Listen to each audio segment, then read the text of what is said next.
The world is on a path towards a major wake-up call, and it's all leading towards a massive reset. And we're going to be talking about it. Welcome to the channel, everyone. My name is Nick. For those that are new to the channel, hopefully by the end of this video, you do become a subscriber. Let's check out this video clip recently posted by Subjective Views, and it's actually a recession discussion with the Fed Chair, Jerome Powell, and we have here that a recession is on the tip of Fed Chair Powell's tongue. Check this out. We just want to understand that the levels that we're seeing are a true reading on what is actually happening with underlying inflation. And as we were saying at the last part of last year, people were saying, you need to declare victory, this is over. And then we had a quarter of inflation, which was well above 3%. So we want to be more confident. And frankly, because the U.S. economy is strong and the labor market is strong, we have the ability to take our time and get this right. And that's what we're planning to do. So September?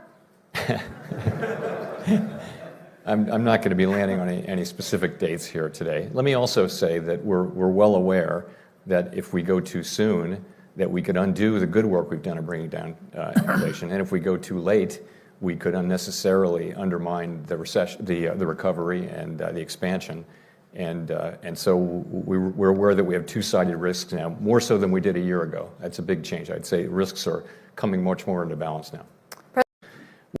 Let's be honest, it's very easy to take positions in crypto, but it's extremely hard to actually have a game plan in place when the time comes to take profits.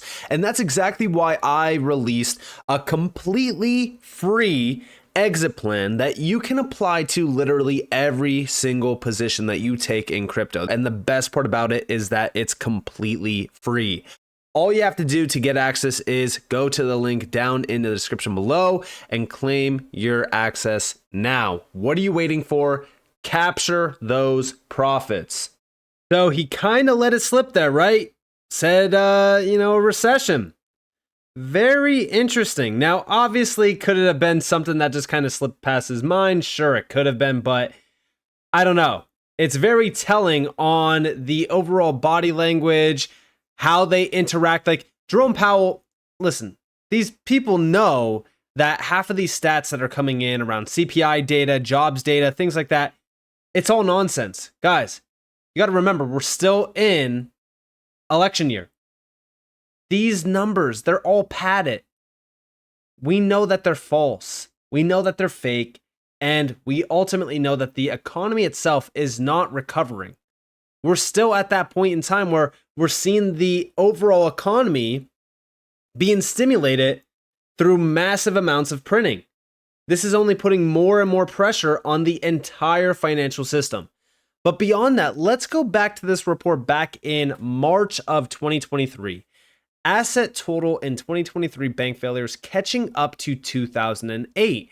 And what's funny about this is we can see the bank failures in history. We have the largest US bank failures by total assets since 2008. Check this out. Silicon Valley Bank and Signature Bank were two of the largest bank failures since 2008. And what's funny is if we scroll down, we can see from just two bank failures alone back in 2023, they almost made up the same amount of total assets compared to 25 banks in 2008. How crazy is that?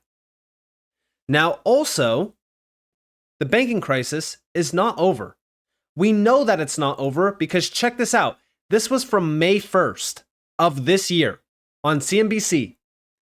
Why hundreds of US banks may be at risk of failure. Over here, it's not just offices, apartments, retail, and even industrial commercial real estate that are seeing problems. There will be more regional bank failures. Check this out. This is commercial real estate dashboard. Look at 2024.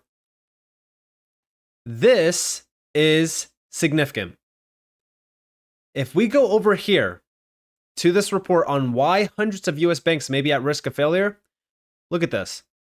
Consulting firm Claros Group analyzed about 4,000 US banks and found 282 banks face the dual threat of commercial real estate loans and potential losses tied to higher interest rates. The majority of those banks are smaller lenders with less than 10 billion in assets, but it's 282 of them. So when we go back over here and we look at, all right, well, if there's going to be more regional bank failures, how is the Fed going to react to this? Are we just going to continue to bail them out? What if we do that? Then all of a sudden, the economy is bouncing back, inflation's, it's getting even lower. All of that gets tossed out the window. Now we're leaning more towards hyperinflation. Again, this is self-sabotage of the financial system. This is a problem caused internally. This was the plan. Now, also, in a recent video that was going around on X, and I did comment on it, but we're going to get into that here in a second, this guy pretty much talks about how $100,000 salary is the new middle class in 2024. Now, they broke down their cost of living. Is there some areas that could definitely be improved on 100%? But for the most part, when a house is costing $400,000, which is the average cost of a house now in the US, we do have problems, right? But I said, then when you talk about the largest financial reset in history coming, people are so quick to disagree with you. The warning signs are clear that we are witnessing the planned and controlled collapse of the old financial system. We need a big leap, or in better words, an event that ushers us into the new system. The BIS director told you this, yet so many are still in the dark and asleep at the wheel. The big leap event will be the crash, collapse, the old to usher in the new. Simple. They need a big problem, a big reaction, and then the biggest solution.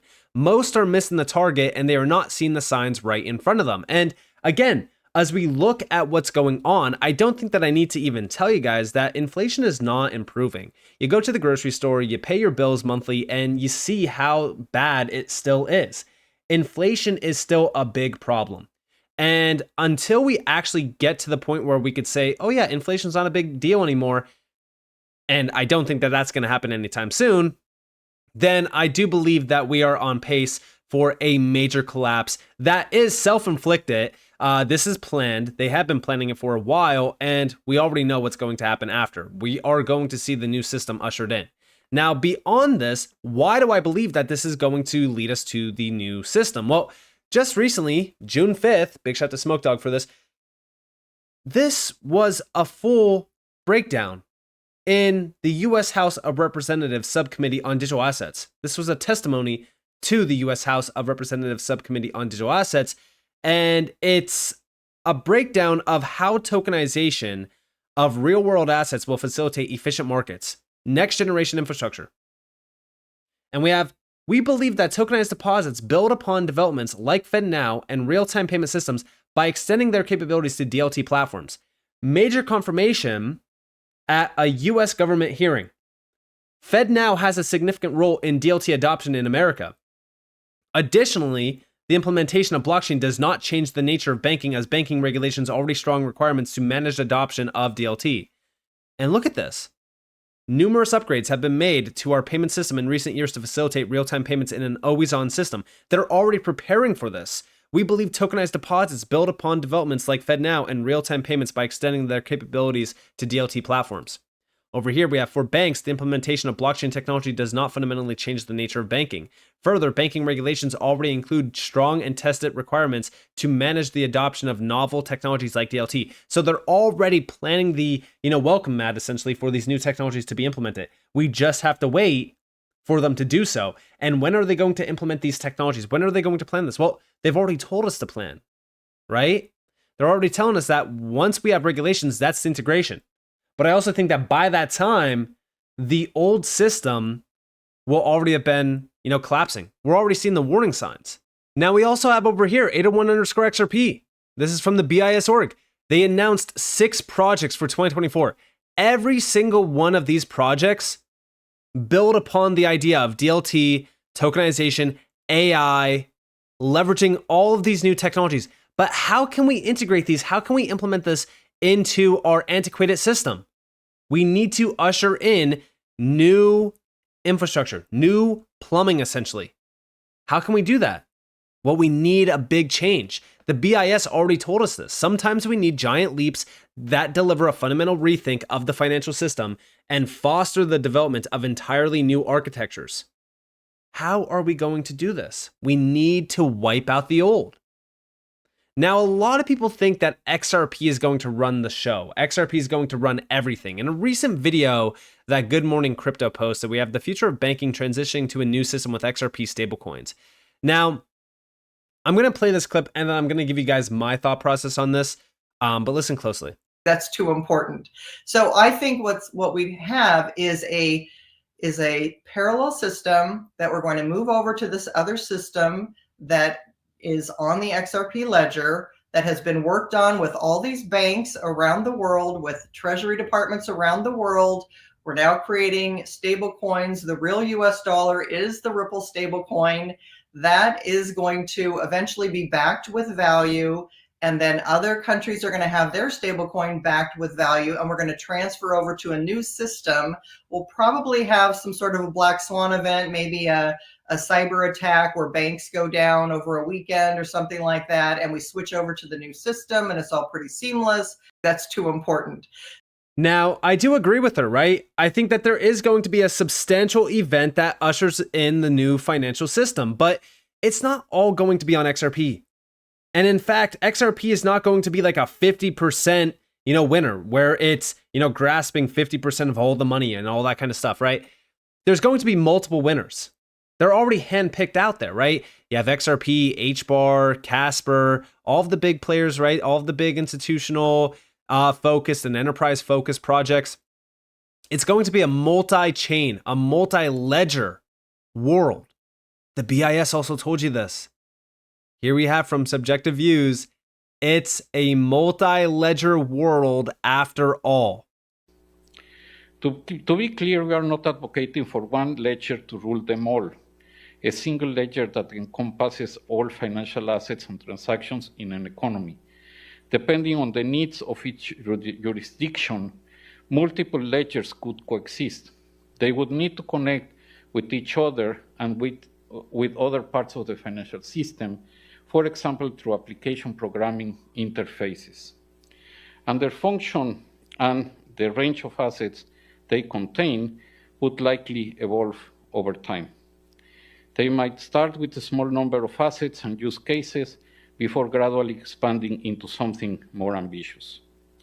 A two-tier monetary system similar to the one we have today will be another important building block. Central bank money will represent the first tier and commercial bank money the second. Settlement on the central bank balance sheet is the ultimate guarantee of finality in financial transactions. As such, wholesale tokenized central bank money is a necessary foundation piece. It will play a similar role to reserves in today's financial system, but offer enhanced functionality. Tokenized deposits will provide a natural retail counterpart to tokenized central bank money. As in today's financial system, commercial bank money will serve as the primary means of payment for most individual arrangements and businesses. So you guys have it. Again, it's all focused on tokenization, how we can connect all of this. It's new architecture for the financial system. And that vision is actually outlined by the BIS as well through Project Enbridge. And for a lot of people out there that are saying like, oh, Project Enbridge has nothing to do with this space, it technically does. And we've broken this down before, even with Quant, with Overledger, and with specific players like even XRP and Ripple. Again, we're starting to see a multi-ledger world rising. And a lot of these players like XRP, HBAR, QNT, all of them will have a role to fill. Focus on the big players, focus on the connections, and focus on what we're being told without really, we're not given the whole plan of action, but we are being told specific, key insights on what's going on behind the scenes. Most of the world is asleep. They're in for a wake-up call when it comes to this. The reset is brewing behind the scenes. We can clearly see it. Things are starting to break. And it's only a matter of time, in my opinion. So with that being said, if you guys enjoyed this video, if you guys did, definitely leave a like, subscribe, to notifications on because more free content. You guys are more than welcome to follow me on Twitter and join the free Discord down in the description below. And with that being said, guys, it's been Nick. Thanks for watching. Peace out.